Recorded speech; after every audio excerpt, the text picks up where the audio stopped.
Elevator চ্যানেলে আমি তোমাদেরকে ওয়েলকাম জানাচ্ছি।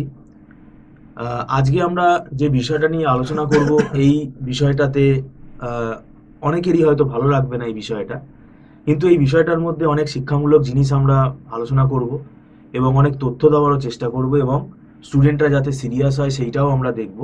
এই ভিডিওটা মারফত তারা সিরিয়াস যদি হয় তাদেরই কেরিয়ারে সেটা ভালো হবে।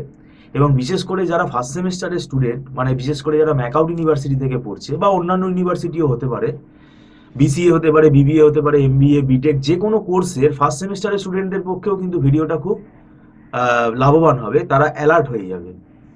ব্যাপারটা হচ্ছে, আমি সরাসরি সৌমিকবাবুকে প্রশ্ন করবো, আমাদের মধ্যে উপস্থিত আছেন। এই যে ম্যাকআউট ইউনিভার্সিটির আন্ডারে যে ইদানিংকালে যে পরীক্ষাগুলো হচ্ছে, রিসেন্ট যে আমরা দেখলাম অড সেমেস্টারটা হলো ডিসেম্বরে, একটা সাপ্লির কিন্তু ট্রেন্ড আমরা দেখতে পাচ্ছি। আমরা কেউই চাই না যে স্টুডেন্ট সাপ্লি পাক, কিন্তু এই যে এত বেশি, মানে যা আমরা যা কি জানতাম পড়াশোনা না করলে সাপ্লি পাবে, কিন্তু সেই সংখ্যাটা এত বেড়ে যাচ্ছে কেন? আপনার কি মনে হয়?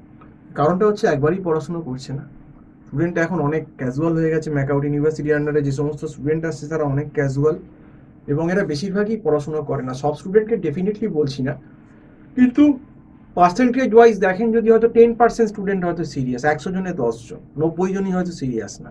এবার তার জন্য কি সাপ্লির সংখ্যাটাও অনেক বাড়ছে, এবং এবারে তো শুনেছি নাকি রিভিউ করেও পাস করায়নি। তার মানে সেক্ষেত্রে রিভিউ করে পাস করাবার জায়গাটা হয়তো পায়নি, যে এমনই লিখেছে যে তাকে পাস করানোর জায়গা নেই, রিভিউ করেও পাস করাতে পারছে না। তো সেক্ষেত্রে আমি এটাই বলবো যে স্টুডেন্টদের একটা গাফিলতি ডেফিনেটলি আছে।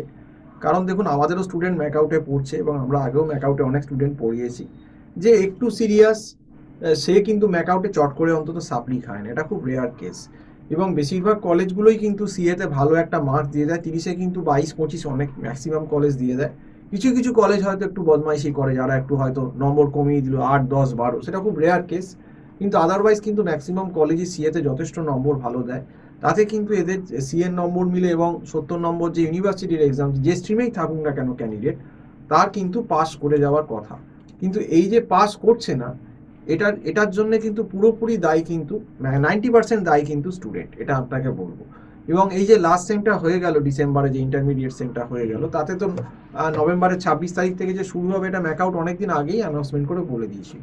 কিন্তু তা সত্ত্বেও অনেক স্টুডেন্ট সেটাকে ভালোভাবে কেয়ার করেনি বা সিরিয়াসলি নেয়নি। তো পরীক্ষা একদম শিডিউল ডেটেই হয়েছে, কোনো রকম পরীক্ষা পেছোয়নি। এতে অনেকে বলেছিল পরীক্ষা পেছানো দরকার, পরীক্ষা বাতিল করো, মেল করো, চিঠি করো। তো এইসব করে তো লাভ নেই। তোমাকে যখন বলেছে পরীক্ষা হবে জুলাই মাসেই, ম্যাকআউট যখন বলে দিয়েছিল যে এবারে 2025-এর ইন্টারমিডিয়েট অড সেমিস্টারটা 26শে নভেম্বর থেকে স্টার্ট হয়ে যাবে, সব যাদের যাদের আছে, সেক্ষেত্রে তাদের আগে থেকেই সতর্ক হয়ে যাওয়া উচিত ছিল, এবং প্রথম থেকেই জুলাই মাস আগস্ট থেকেই পড়া উচিত ছিল।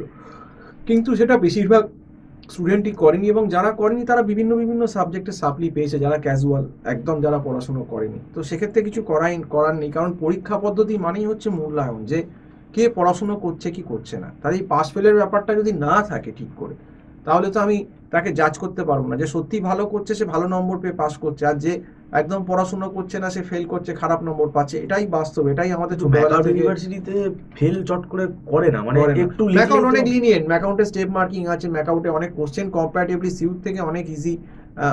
সাধারণত ম্যাকআউটে একটু পড়লেই অনেক নম্বর পাওয়া যায়, কিন্তু তা সত্ত্বেও দেখবেন যারা ম্যাকআউটে ব্যাকলগ পাচ্ছে বা পরপর সেমিস্টার সাপ্লি পাচ্ছে, আপনি জেনে রাখবেন 95% তাদের গন্ডগোল আছে না। হয়তো 5% কেস, 3% এক্সেপশনাল কেস হতে পারে, কিন্তু 95% ক্ষেত্রেই স্টুডেন্টের কিন্তু দোষ। এটা কিন্তু আপনাকে আমি বলেই দিতে পারি, কারণ আমি নিজে ম্যাকআউট এত বছর, আমরা 8 সাল থেকে 2008 থেকে পড়ি, প্রায় 18 বছরের কাছাকাছি হয়ে গেল। তো সেক্ষেত্রে আমার যে অভিজ্ঞতা, এতে স্টুডেন্টদের কিন্তু অনেক গাফিলতি আছে। তো যাই হোক, এটা বলেই শেষ করছি, এবং আশা করব যে যদি যারা স্টুডেন্টরা এখনও মনে করছো যে মানে পড়বে এই সামনে যে তোমাদের যাদের সেমিস্টার আছে, আমি কিন্তু বলবো প্রথম থেকে ভালো করে পড়ো। প্রথম থেকে না পড়লে কিন্তু এখন ম্যাকআউটে যা ট্রেন্ড হয়ে গেছে কোশ্চেনের, এখন আর সেই অর্গানাইজার প্যাটার্ন কোশ্চেন আসছে না। থরলি ভালো করে পড়াশুনো করতে হবে, কাজেই যতটা পড়া যায় সেইটা কিন্তু পড়ার ব্যবস্থা করো। তো আজকে এই অবধি বলেই শেষ করছি। সম্পূর্ণ ভিডিওটা দেখার জন্য অসংখ্য ধন্যবাদ। নমস্কার।